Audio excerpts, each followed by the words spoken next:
Hey, everybody. Welcome back to the season finale episode of season 2 of Working on the Dad Pod.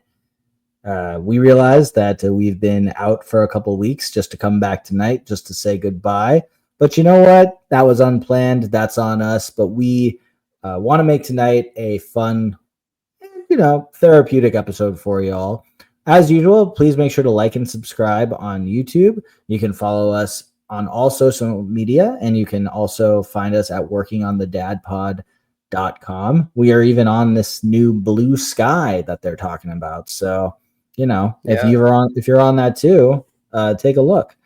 So, as always, it's just as confusing because our username there, I hooked it up to our domain name, and so it's at workingondadpod.com, which is also where you can find all the other things, not on Blue Sky, but at the URL. So yeah. There you go. Yeah, no, that's great. Yeah, works out. That's why we have a tech nerd like Alex on this pod, so he can figure out these fun, cool things. So yeah, that's my only value add here. Truthfully. So, as always, I'm Ethan. My co-host is Alex. And again, we realize we've been gone a couple weeks. Let's see. Since you last saw us, we did a double episode. Draft. Yeah, we did the candy draft, which dropped on Halloween. The next day, I got a vasectomy. A couple days after that, Donald Trump won re-election. And it's been a few weeks since then. Everybody's kind of processing. Alex and I were not ready to record then. I've been thinking a lot about my place in this world as a father of 2 young daughters, as a worker currently in the government, and just as a citizen of the world. And and a sterile one at that. How about you? How you been the last couple weeks? Sterile as well, but that's been the case for a couple of years now. Yeah. So that's not new. I think for myself, it's been a weird couple of weeks, just with life, with work. Work's been busy, but in a great way. There's just been a lot going on there, and that's been awesome, which has kind of helped me take my mind off of the world events, right? Mm-hmm. And politics, and we've never been a super politics heavy show, and that was sort of there's a document that we have. It's a Google Doc where we wrote down sort of our goals for this podcast. And at the time, the first thing I wrote was like, let's not get political, because I think dads cover every aspect of the political spectrum. And I know dads that vote differently than I do, and, locally, nationally, what have you. And I can still have conversations with them and still relate to them, even if I don't necessarily agree with their choices. But I also, like you, am a dad to a daughter, and definitely had some thoughts about the election and sort of processing it, right? And I think, unlike you, I don't work in the federal government, and there's not an active. I might not either. Yeah, right. Like I don't have major concerns about my short-term employment status, and whether that's going to continue to exist because of how I voted. So I think it's a little bit less existential maybe than what you're going through. But I do think, just as the dad of a daughter, and I'll say this, not to brag, right? I mean, this may come across as a brag, but like my daughter's very bright. Last week we had her parent teacher conference. I was actually away on a work trip, and so I couldn't make it, but my wife went there. And my daughter is reading like a rock star, right? She's taking the test and she's reading on like a 3rd or 4th grade level, and she's in the first semester of kindergarten. And her teacher, who's been teaching kindergarten for over 2 decades, is like, she's probably the strongest reader I've ever had across that time. And when you have, and I say that not to just go, oh man, look at my daughter, she's doing great, because I think a lot of that's innate ability and some amount of practice. But when you have a smart, powerful little girl in your presence and a smart, powerful wife that helped bring her into this world and raise her, you do want the world they grow up in as young women to sort of be like, hey, if you're smart, if you're successful, if you do the right things and put your mind to it, you can achieve anything. And I think my immediate thought after that is like, I don't know that we're there yet. I think twice we have, as a nation, said we're not there yet. And that is a sort of tougher thing to grapple with from a fathering perspective of going, I don't know that my daughter can be president someday. I have no idea about where she's actually going to end up, right? Her career goals, but I want her to believe that she can be absolutely anything she sets her mind to. And I continue to sort of feel like that's not necessarily true, no matter how much I want it to be true. Yeah. That's just, yeah, I feel the same way. At the same time, I'm quite happy that both my kids, 5 and 2, for those new, they both, they're none the wiser. The night of the election, my daughter asked who Kamala Harris was. I said, hopefully the next president of the United States. And then she said, what about Donald Trump? And I said, what about Donald Trump? And then the next day, I told her that Kamala did not win. And she said, oh, so Donald Trump won. That's so exciting. Winning is great. And she cheered. And I laughed because she was just happy to celebrate that somebody had a good night. And, I love that she's that nice, sweet. And I'm glad she does not know exactly what his victory meant. And I hope that when she's 9 and the next presidential election happens, she will never have to realize what his victory meant, meaning that, hopefully things go a little differently next time, whomever will be running. But again, I know I'm breaking the number one rule, of the podcast, but we've never covered a presidential election on this podcast. And I don't think we're about to start, but to your point, I think if nothing else, I'm not going to sit there and go, well, I hope this person wins or this person loses or any of that stuff in politics. But politics has gotten real nasty, and I'm not going to sit here and point fingers and blame people, specific people, because then that just turns into a pointing and shouting match, which you'll commonly see on social media. But I hope that by the time my kids are able to understand sort of what's going on in the world and what's happening in an election, when, my daughter's 10 and my son will be 6, he'll probably still be kind of oblivious to it, frankly, that it feels maybe a little more normal. Yeah. That it feels maybe just a tad more civil. I don't expect us to get back to some idealistic view of what presidents are, but I'm optimistic that maybe it can just be a little less contentious and tribalistic, if nothing else. I agree. And, I hope I'm, around as much as I'd like to be, or as I have been in their lives so far, because of, possible changes. So, that said, I realize you could tell, for those of you watching, we usually put a little additional tagline under our name. Mine says pretty lost at the moment.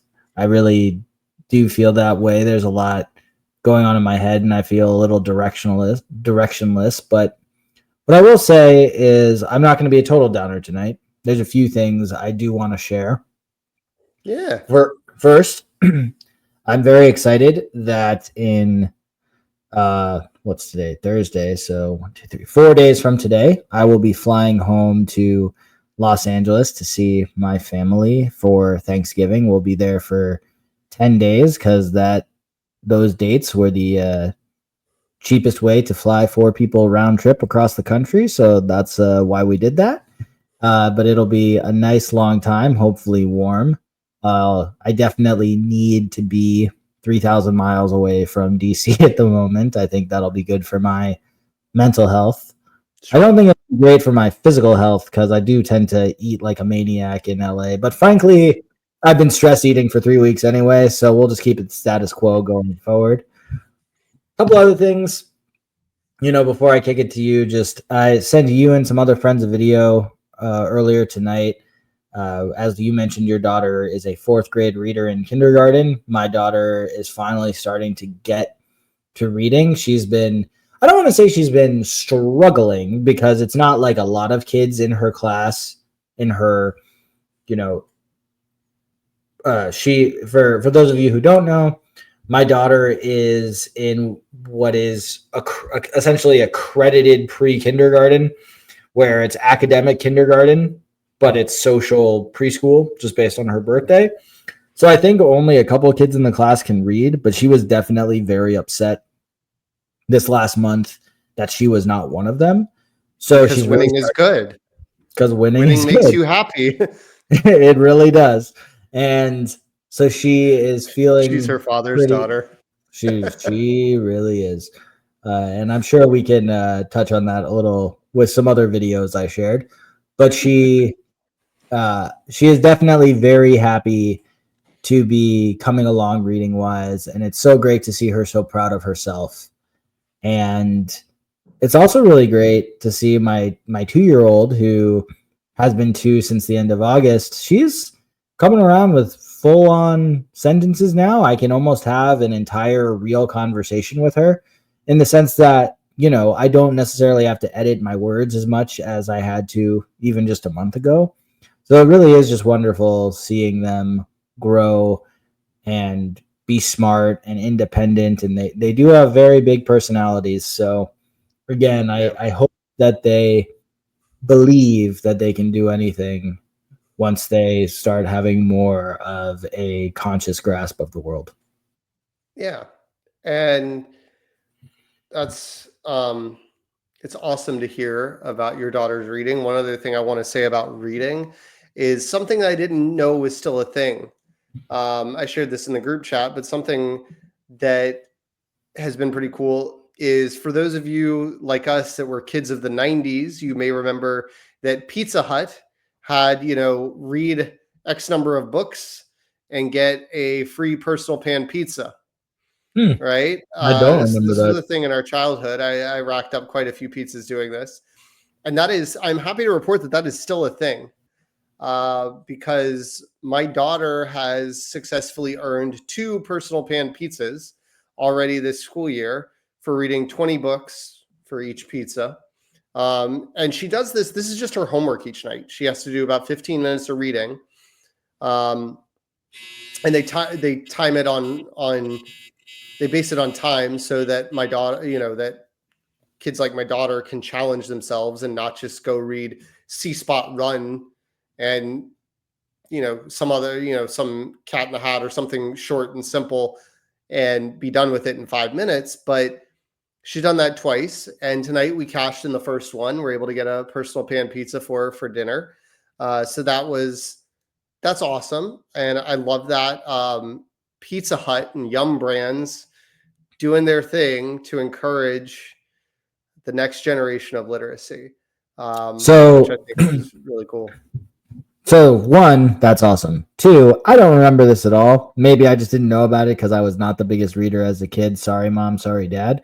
So how does it work? The school gives out, or the school alerts Pizza Hut honor code? What's that? As I remember it from our childhood, it was a thing it was a sheet you got at Pizza Hut, and Honor System turned it back in and redeemed it. Now it is, we have a log that comes home in her daily homework folder, and we write off the title and how many minutes she read, and then we sign it.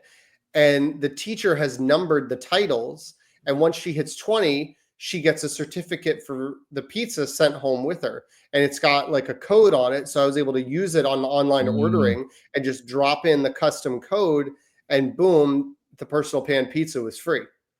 So that was, pretty clutch and pretty easy. That's at least the way our school does it. I don't know how the system works elsewhere, but that seems like a pretty solid system to have the teacher being the one saying, yeah, they read 20 books and being the bearer of the certificates. And so I think that's great. Yeah. I'll have to see if that's something at our school district here in Maryland. So that sounds fun. It might be. Yeah. It might be. Yeah, that's cool.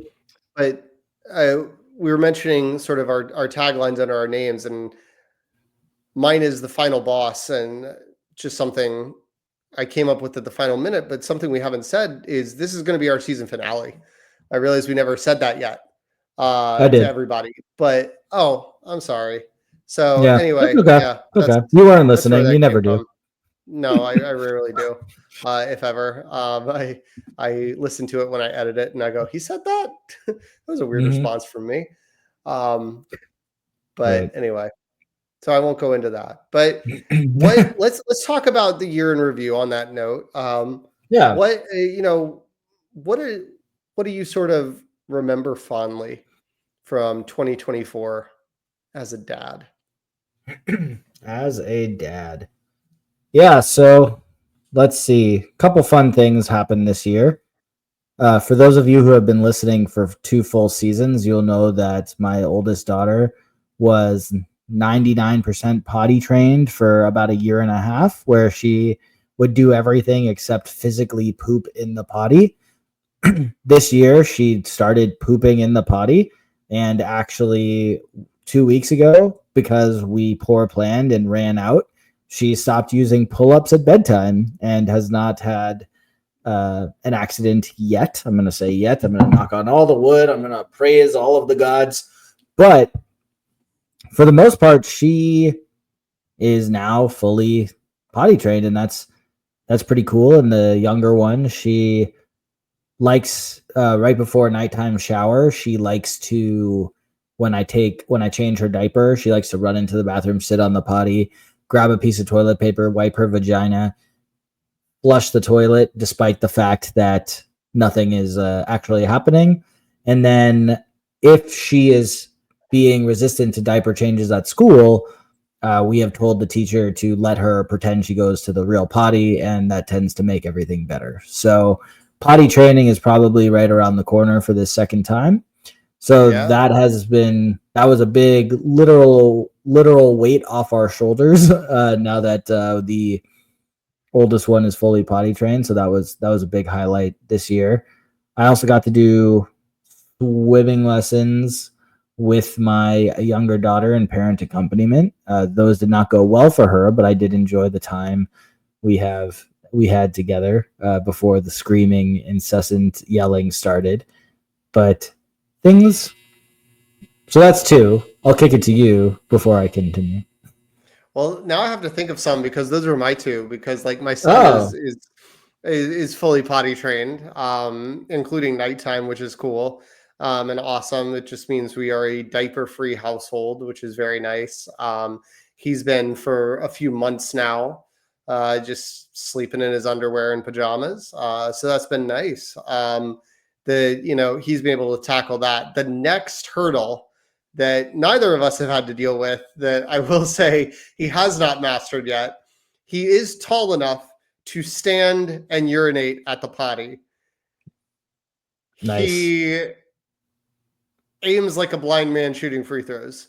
Like, he just doesn't have it.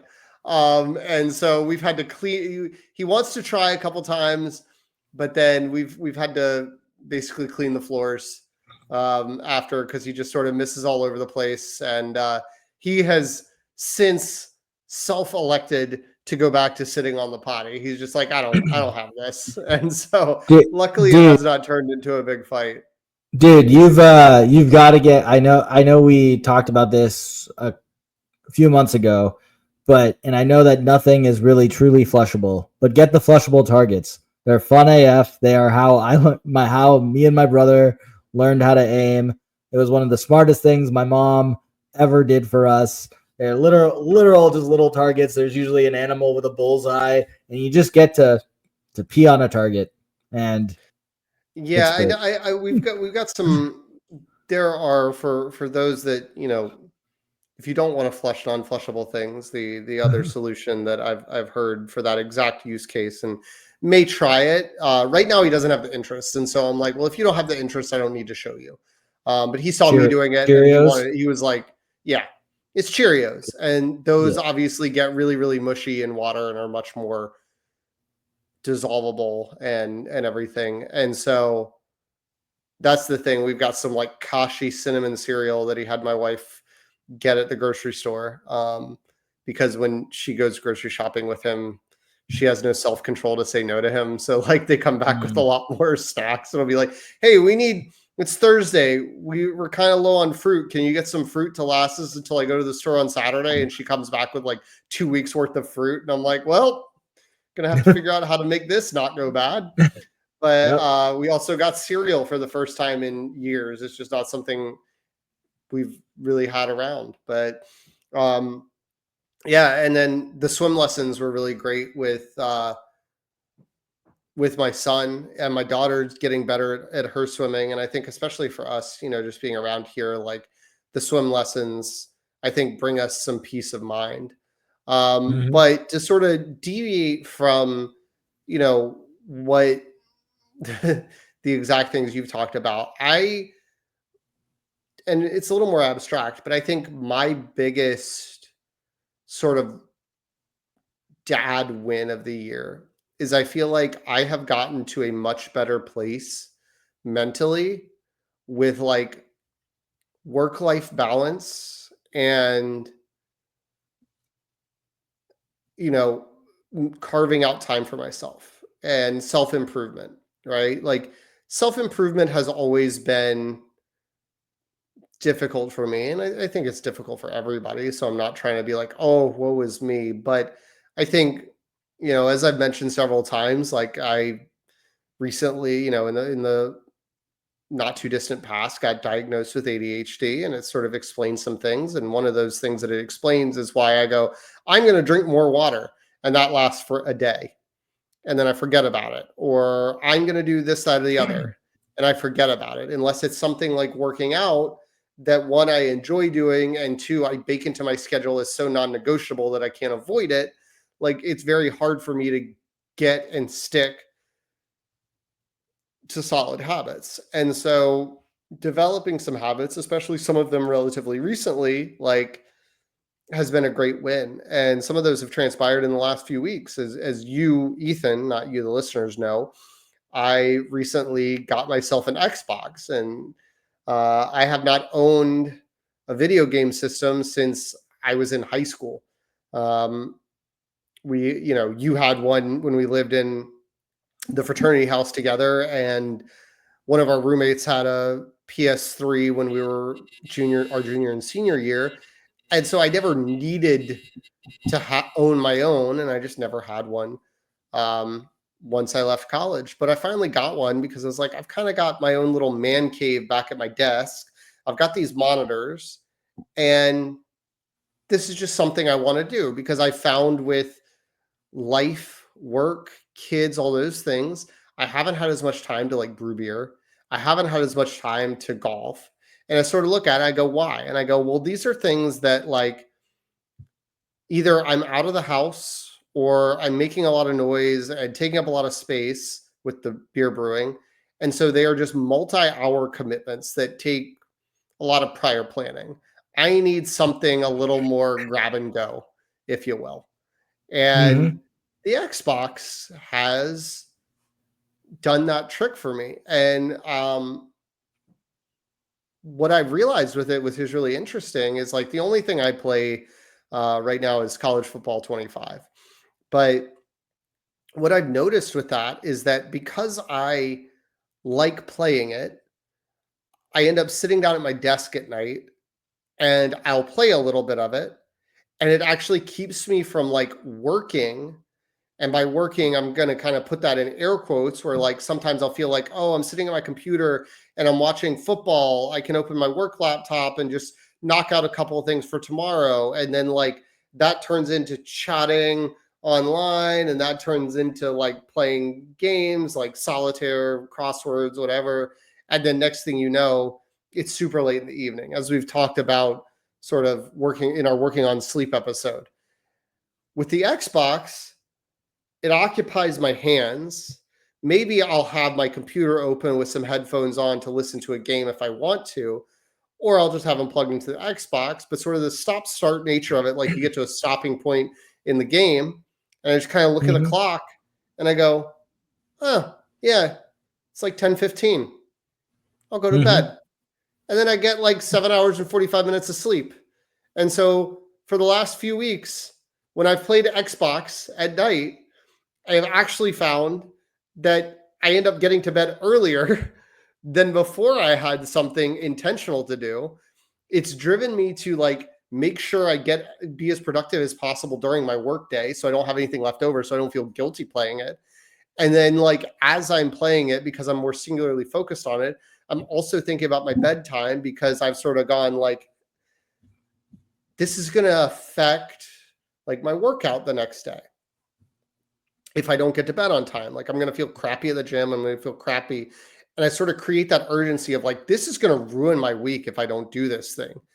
And it almost creates this anxiety that pressures me into going to bed on time. And it's actually been fairly healthy. So, not the outcome I was necessarily expecting. I was very afraid that it was instead going to turn into me staying up until 1 a.m., 2 a.m. because like I couldn't put the controller down. And the opposite actually seems to be true, which has been a pleasant surprise.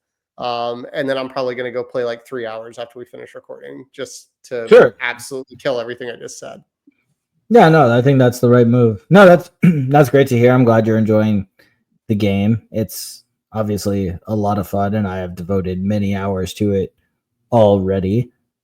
I tend to listen. When I play it, I actually tend to play it on mute and like listen to podcasts, frankly, just because I don't really care what they say in it, to be honest. No, but just like the old ones. Like I started playing like 3 games in, and all of a sudden I'm like, God, this is still as repetitive as ever. Right? Yeah. Just generic. No matter like And I read all these articles about just the literal like hours that, Herb Street and Fowler spent in the studio saying things completely different ways so that it wouldn't get repetitive. But ultimately, it's just the same stuff over and over again. And, it's okay. It's fine. It's a visual thing. It's fun. It's so before I totally, hijack the podcast, I will keep it to one question so far, or 2 questions. One, which mode are you playing most so far? Dynasty mode right now. So okay. I'm playing Dynasty mode a lot, but I'm like still on season 1 because I'm spending a lot of time like practicing, getting the nuances, testing some new things. Okay.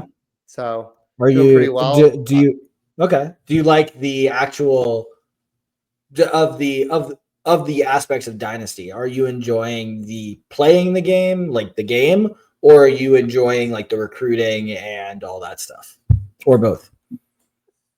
The recruiting, I'm still figuring out. Like I have some general premises there, but not to get too in the weeds, but like I'm playing with South Alabama, USA. Okay. And so, because I want to feel good about the USA, but sure. Got right now, we're in like week 9. I've got a top 20 recruiting class, and I'm 7-1. Wow. Okay. But yeah, I have been. It took me till I think I'm in like year 20 of my Dynasty already. Oh my! Shows how much. Yeah. No, but it took me a long time to figure out how to get a top class recruiting just with the management of hours. And I've had, I think the last 5 recruiting classes, I have finished number 1. So my roster is stacked right now, and I've won 5 or 6 natties. I forget exactly how many because, you lose count after a while, but I did that without the top flight recruiting classes. But I'm actually excited to get done with year 30 and start again with so many, with a lot more. And I've also decided that the next thing I do, because did you start as a head coach as well? No, I'm an offensive coordinator. Oh, okay. So the next thing I'm going to do is, because my weak point in the game is actually defense. So the next thing I'm going to do is start as a defensive coordinator and, just basically simulate offense and just do defense only. So that's the next thing I'm going to do. Yeah. Yeah. Cool. Yeah. Well, that was our one question that absolutely didn't derail the podcast. No, not at all. Thanks for tuning in. But yeah, so let's quickly, I don't want this to drag on forever. Quick and tidy finale episode, but going forward as a dad, what are you for 2025? If we're going to, let's say you got to make a dad resolution early. What's your dad resolution? So, I've joked, and in the most truthful way, about how my oldest daughter is kind of a mini me, and she and I very much do have the same personality. Difference is just how we show it. So, my daughter, and granted she's 5, but she pretty much any little thing sets her off into a rage of tears. And it can be extremely frustrating because, she starts crying, and then I say, okay, like, why are you crying right now? Nothing really happened. What's going on? And then she cries harder. I can't understand her. It becomes frustrating.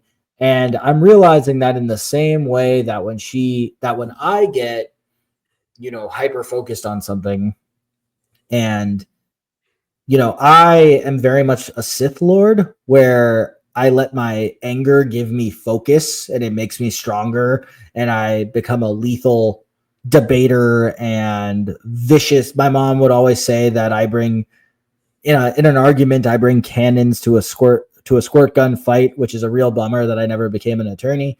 I probably could have won some cases. But what my daughter's doing is, her emotion is coming out as tears, because I don't think she knows how to express herself any other way. So long story short, my goal is to be more empathetic, try not to lose my cool as fast as I have been lately with, everything else going on in my life. And, not let the fact that she has my personality and I have my personality just feed off each other, where I then become the angriest version of Anakin Skywalker that I can, and she becomes I'm totally blanking on the. Oh, I remember now. There was this animated movie called A Troll in Central Park that my younger brother and I used to watch, and there's this one scene where the little girl starts crying, but because she's with the magical troll, the tears, like, she cries so hard that the tears become a literal tsunami of water. So I'm trying to not let that happen with us going totally head to head on that. So yeah, long story short, be more empathetic. Mine was going to be communicate better with my daughter, but I'm really tired of going second in this game, Ethan. Sorry. Story. Yeah, I set you up, asked you to go first 2 times, and I've regretted it just as many times. But quickly, I think with my daughter, because I have another one related to my son, but I think with my daughter, one thing that's been really interesting is in that parent-teacher conference, something that my wife and I have been looking at with my daughter and her behaviors and her tendencies is some signs. And, I wanted some signs that maybe she had ADHD, like her dad, because it can be genetic. And, I wanted an outside opinion on that, without any prompting, someone that we've only briefly conversed with, right? But who has enough experience with my daughter. And she's 6 now. So she's at the age where it is something that could be diagnosed, because I didn't want my biases, my fears to sort of cloud my judgments. And the teacher was basically like, yeah, I could see it. It's not affecting her school performance. So it's not something I would worry about or necessarily address at this juncture, but it's something we can keep an eye on. But what that's done for me as a dad is, instead of getting frustrated at her and her getting frustrated back at me and us turning into a screaming match or some variation of kind of what you described with your daughter, I have tried to start taking a step back and go, okay, her brain's working like my brain. What would I want someone to say to me right now? What would, because I see her doing the same kinds of things that I do, where like she will ask a question and she's not really asking that question. She's thinking 3 questions ahead, because she's like, if you just answer this question, I can put all the rest of the pieces together. And so like I am spending my time like answering the 3rd question. So instead of she going, hey, is there any more Halloween candy left? Going, you're going to need to eat pizza before you get Halloween candy, instead of, yes, there's Halloween candy. And then her getting frustrated because she's decided that that would mean she could have Halloween candy, because the next question is how she could have some. And I answered yes to the first question. So the second question's a yes. And it doesn't make sense to anybody else, but it makes sense to me. And like, if I look for it, then I can telegraph it and I can cut her off and go, hey, we're going to need to eat more of our dinner before we go get the Halloween candy. Or if she's asking this, why is it doing this? And working with her on, like, instead of being frustrated that she's not sitting still, in dance class, or she's not doing this, going, hey, you're struggling with this. Here's something you can do. You can like play a thumb war with yourself, right? And just do that sort of quietly while you're listening to the teacher, or, like press your fingers together, or squeeze your hands or something, almost till they're painful, but it like can bring that focus in. Or like, play with the strap on your leotard, right? And working with her from that perspective, instead of the perspective of like, why can't you just sit still? Why can't you just pay more attention? But being like, I often, in meetings where I need to pay attention, but I'm not actively participating and I need to do it, I, as a grown man, have a fidget spinner because it helps me. And so I'm like, how can I take those things without giving her a fidget spinner that most people are not going to be okay with her, like bringing a toy or something in?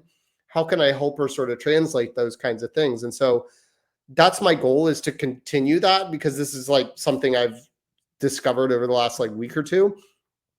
But then with my son, I think it is like, my goal is much more abstract, but sort of stop treating him like the baby, because I feel like that has been his life for so long. And like, he's clearly capable and he's clearly smart.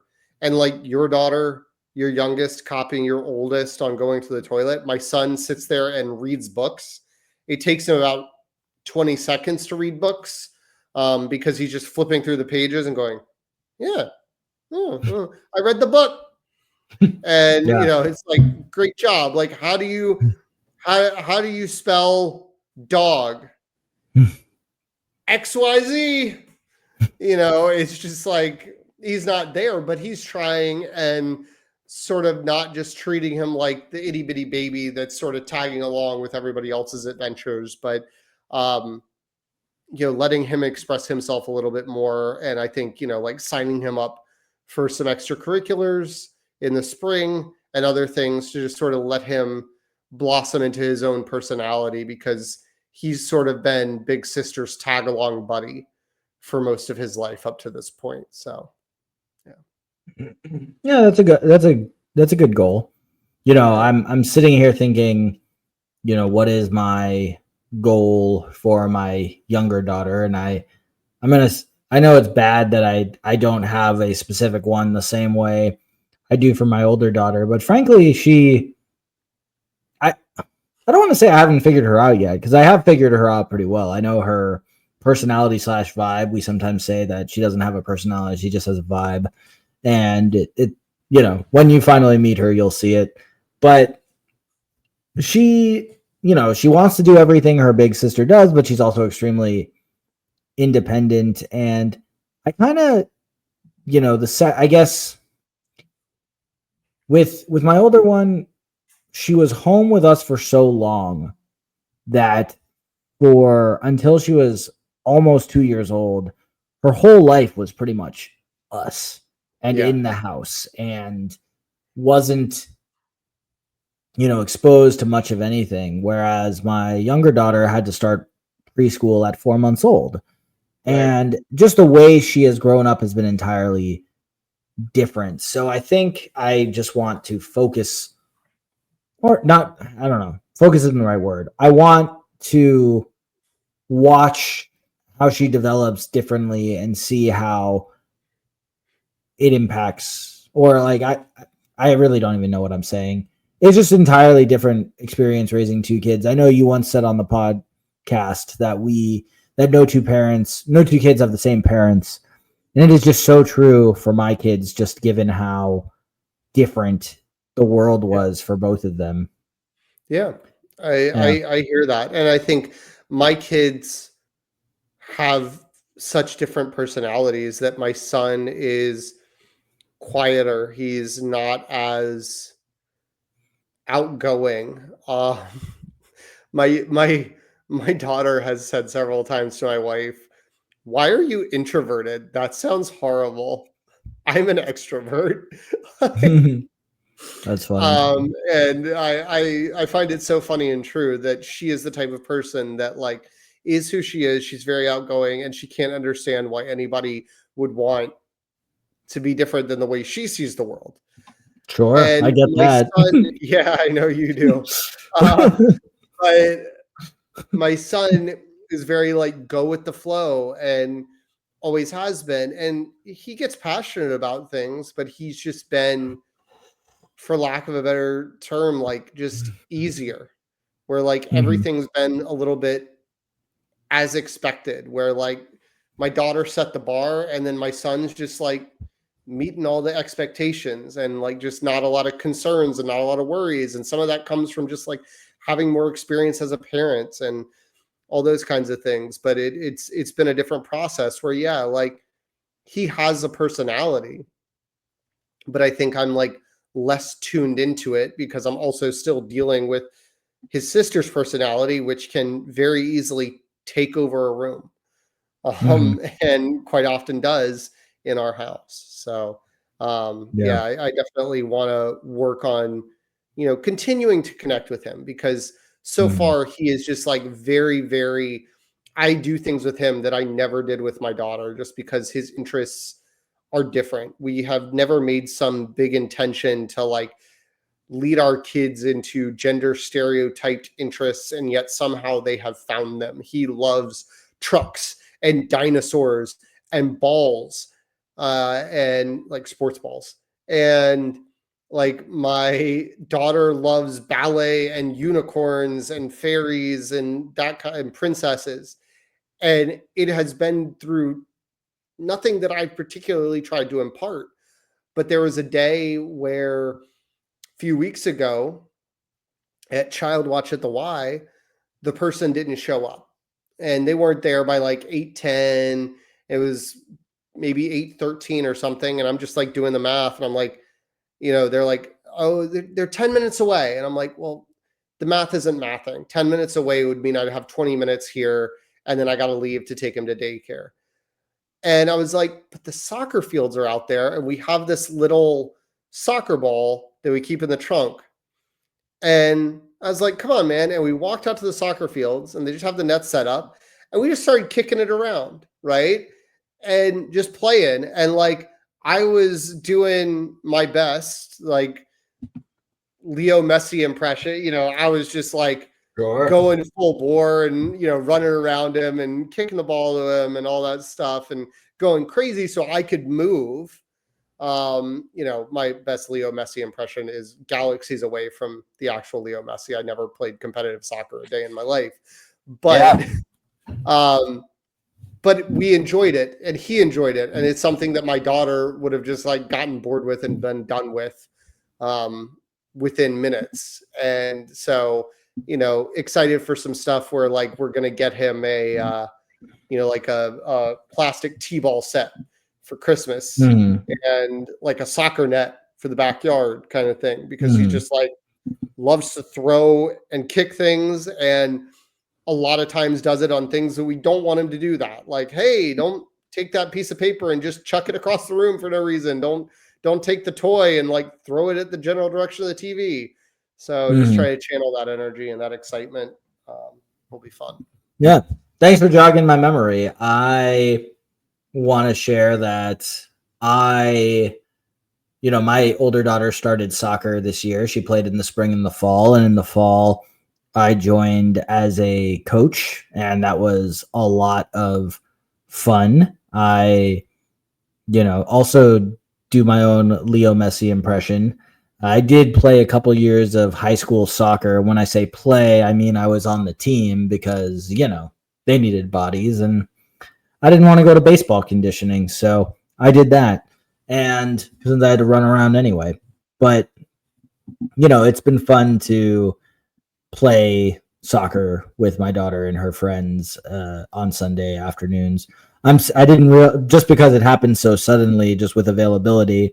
I was bummed that I couldn't fully participate the final practice of the season because I had gotten my vasectomy 2 days before. But I still watched on the sideline with a chair. So that was nice.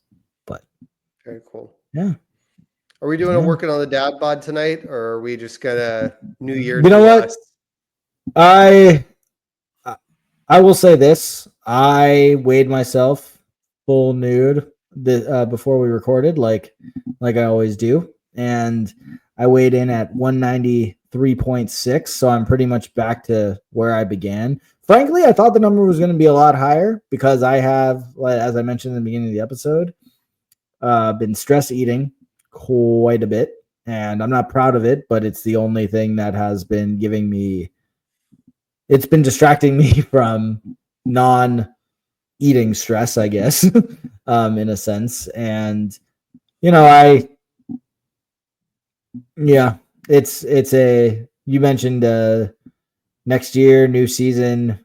I'm hoping to hit that goal weight that I came so close to before our dad's trip by our first recording. So, we'll see what happens. Yeah. Godspeed on that. I don't know when that is, but we'll just have to keep moving the goalposts until I do. We'll be back in July of 2025 as Ethan tries to final 2 pounds off. Yeah. Well, for me, I mentioned last time we did one of these segments that I was moving down to lifting weights 4 times a week, because the 5 times a week was just sort of constantly leading to me missing some workouts because of injuries or fatigue. And I got to say, it's been going really well. I switched one of the days. I think one of my biggest issues was like, I have some like mobility things, activation things for like my rotator cuff and my hips and some other things that like I really should be doing on a weekly basis to help my body. And I'm going to the gym 6 days a week. And so you're like, well, if you're lifting 5 days, that's what you should do on that 6th day. But a lot of times on that 6th day, I would like go into the gym and like shoot basketball. And when I'm shooting hoops, it's like, I'm not actually doing all the activations and stuff. But by moving it down to 4 days a week, I'm able to do a day of like cardio and these activations, mobility stuff, and a day of basketball. So I get to do what I want. I get to do what I need. I'm feeling pretty good about it. So, pretty excited. I also weighed myself, and I'm right back at the 180 mark. So I had been way down, obviously, when I had some stomach issues back in the summer after our guys' trip. But I've gained that weight back slowly but surely. So it's definitely something over the holiday season that I'm going to keep an eye on, because I don't think I've done anything like heinously wrong. I think some of that was bound to rebound just as I like got my appetite back and things like that. I don't think I had some ideations that I was going to stay at 167 forever. But I do want to make sure that, I'm not just like slowly in, like a 250 calorie a day surplus and gaining a half pound a week or something. So, just going to try and keep an eye on it, especially as we get into eating season here. And that is where we are. I just started early, I guess. It's always important to warm up before a big workout. Indeed. So, alrighty, guys. Well, yeah. Been a good season, Alex. Yeah, it has. I'm excited for next season. Come back fresh, some new ideas, some new stuff, and see where the podcast goes. Yeah, and Dad, if you text me tomorrow and say, "Is there a new episode?" There is. Heck yeah! Check your feed. Heck yeah! Check it. Don't wreck it.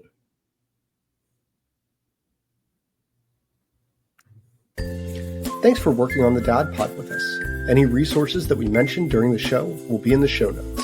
If you have questions, thoughts, or just want to talk with us, the best place is in the comments on YouTube. We're on YouTube, TikTok, Instagram, and Threads at Working on the Dad Pod, and on Twitter at Working on Dad Pod. Following and subscribing is always appreciated. Please rate and review us. That helps get the show to new people. And if you know a dad who would enjoy our show, sharing it with them is a huge help to them and us. Have a great week.